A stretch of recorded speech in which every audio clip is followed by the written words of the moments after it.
Welcome to Evolutionary Men. I'm your host, Jason Lang. Let's get started.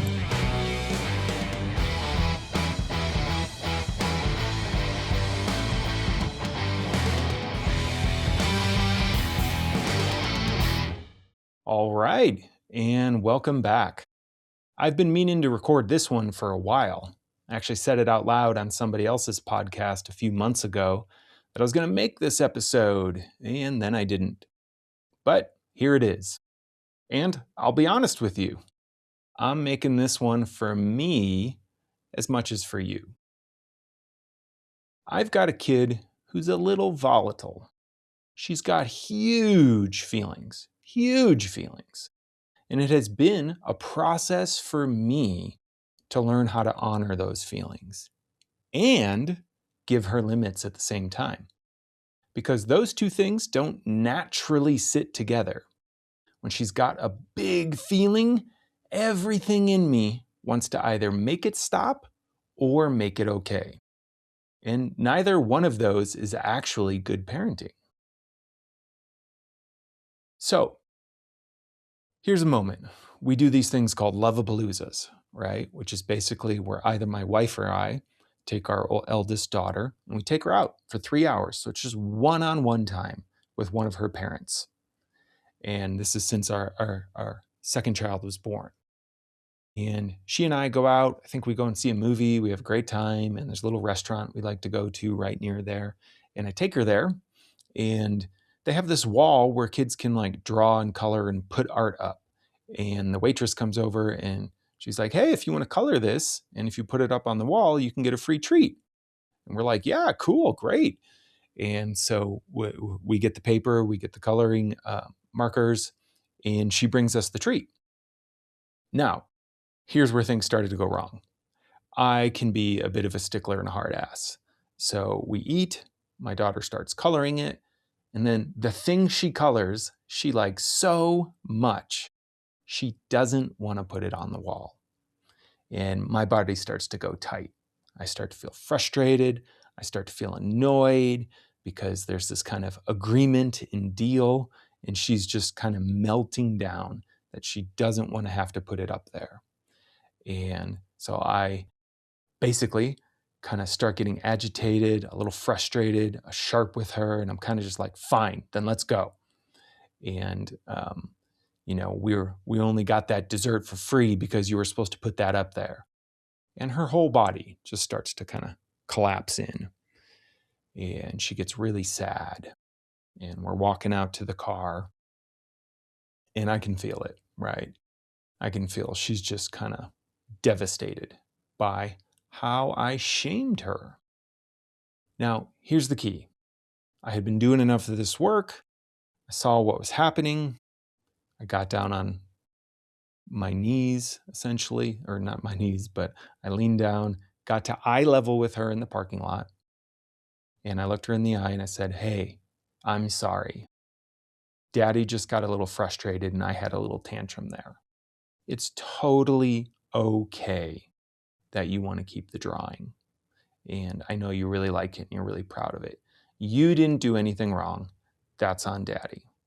I had an expectation. It didn't go the way I wanted. And I had a little tantrum about it. And that's the thing.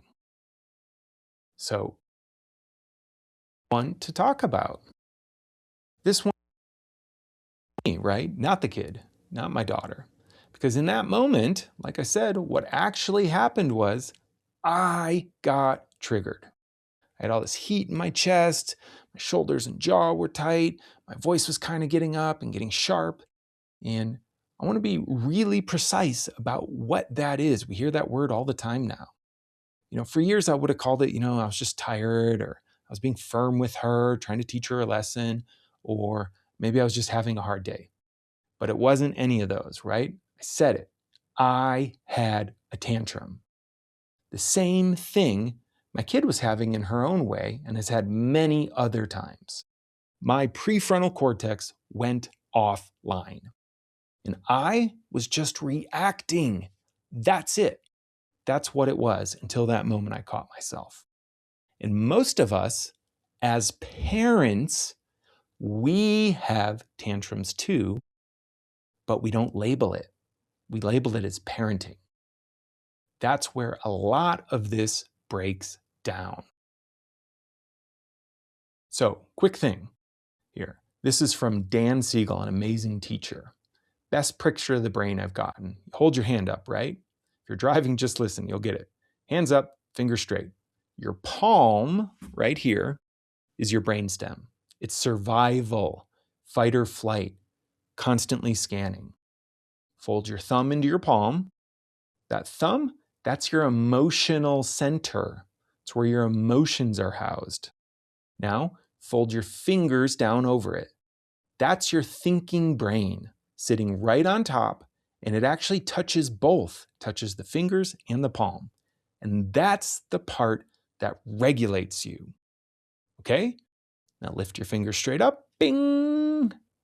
Guess what that is? Siegel calls that flipping your lid. That's a tantrum.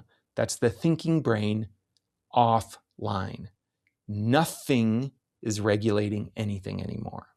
And there's nobody home to reason with, which is the piece I wish somebody had shown me 10 years ago. You can say anything you want to a kid whose lid is up. It does not matter. There is no one there, just like there was no one there for me when I got all tight and mad about the drawing. Now fold your fingers back down. That's it coming back online. Same hand, same flip.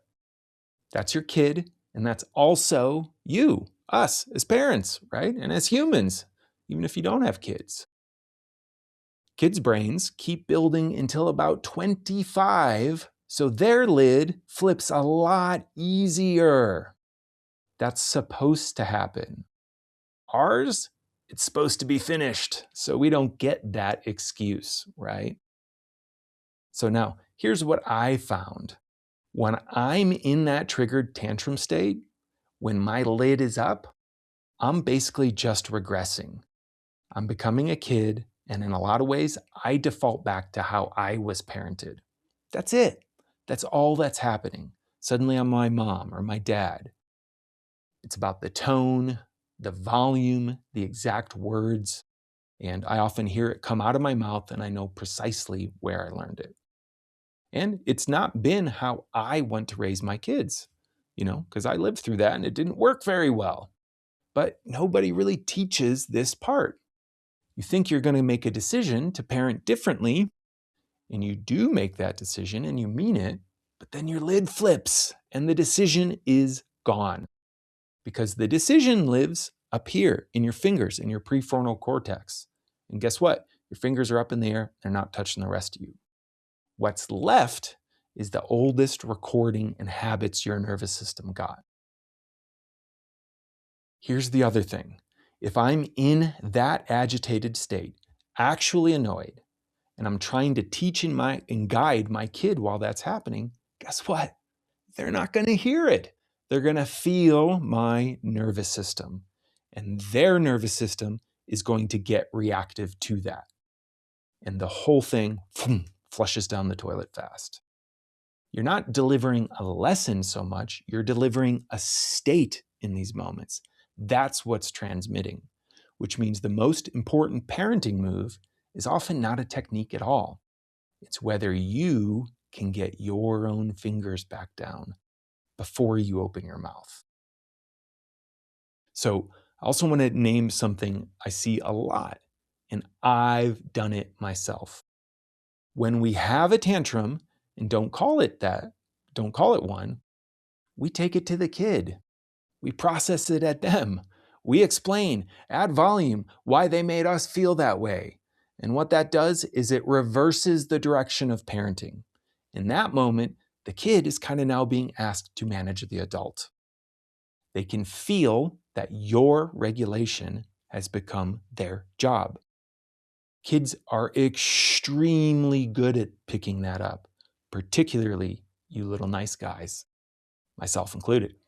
And they will take that job because they love you. You get to have the tantrum. You just don't get to have it at them. Take it to your partner with consent. Take it to your friends. definitely take it to your men. Take it anywhere that is not the person who depends on you for their sense of safety. So, what do you do with all this? 3 things. 1, just say it out loud in the room. Not the story, the state. Daddy's angry and frustrated right now. Feeling a lot of heat in my chest. I'm going to step outside and do some jumping jacks, and I'm going to come back. That's it, right? I want to be clear about why that works, because it's not about being nice. A man who can look at his kid and name what's happening in his body is dramatically safer than a man who has no idea and just starts escalating. Naming it is what starts to give you the choice. And your kid is watching you do the exact skill you want them to be able to do. Second thing, move it out of your body. I give guys this practice all the time. You've got a lot of anger in your body, right? Go have a tantrum right now, 3 minutes, no words, just use your body. Stomp, shake, whine, push a wall. No talking, because often talking is how we avoid it. We do this for 3 minutes and come back and go, holy crap, I feel so much better. That was insane. Yeah, because you have tantrums too. There's still a little kid in there, and that energy is real, and it's in your tissues, and it's gonna come out somewhere. You get to pick where. So maybe do that one today. It's free, and it takes 3 minutes. Number 3, like I said earlier, have a place to bring it that isn't just your family. This is the one that actually changed things for me the most. I have a place where I can come to my men and say, I'm really challenged right now. Here's what happens. My kid starts to do this, and I start to do this, and I get a huge swell of anger or frustration because I want things to be different. And then I lose it. I flip my lid. Boom. Tantrum. Flip the lid. And then they help me work that. My men do, right? And I get to learn the skills to discharge some of that tension. I get to have my own freak out somewhere, so I'm not having to hold it all together for the family. I can rant, I can rave, I can be completely unskillful. I can stomp around, I can have the tantrum, and then next time I'm in that moment with my kid, it's not that I'm magically fixed. That's not what happens. What happens is I have a little more space, half a second. And I go, okay, this is what I was training for last week. Here we go. Get the lid back on. And then I get to go back and report on that with my men. That's the whole mechanism. My parenting improves over time, not necessarily just because I read something, but because I have somewhere to put the charge. So look, we're all going to flip our lids. I still do. That is not a problem. Definitely not a character problem. And I'm not going to pretend I've solved it. Like I said, I've got now 2 kids with huge feelings, and I'm in it right now, same as you. What I can tell you is that the sentence that made the difference is, Daddy has tantrums too. It's not a technique, because the second I could say that about myself, I stopped needing to be right so much in the moment, and I could just go, oh, that was mine. Let me go put it somewhere it belongs, and then come back and actually be with my kid. Your kids are going to learn how to handle their feelings by watching how you handle yours, not by hearing what you tell them about it. That's the deal. And, nobody really signed off on that deal, but that is the deal. So go have a tantrum somewhere they can't see it. Then go back in there and be with them. If you want a place to take that stuff, a room of men where you can bring the ugly version of what you're feeling and work it, that is what a men's group is for. That's so much of what we can do. You can go to evolutionary.men and find your way in. I got lots of different offerings, and I can even point you to some that aren't mine if it's a good fit for you. So here's the other key. When you learn this distinction about Tantrums, and what they really are, is the lid coming off, in that what we all need in that moment is something to co-regulate, to bring us down into ourselves. It changes how we experience people's emotions, because instead of trying to get rid of them, instead we become present for people in them. And this isn't just important for your kids.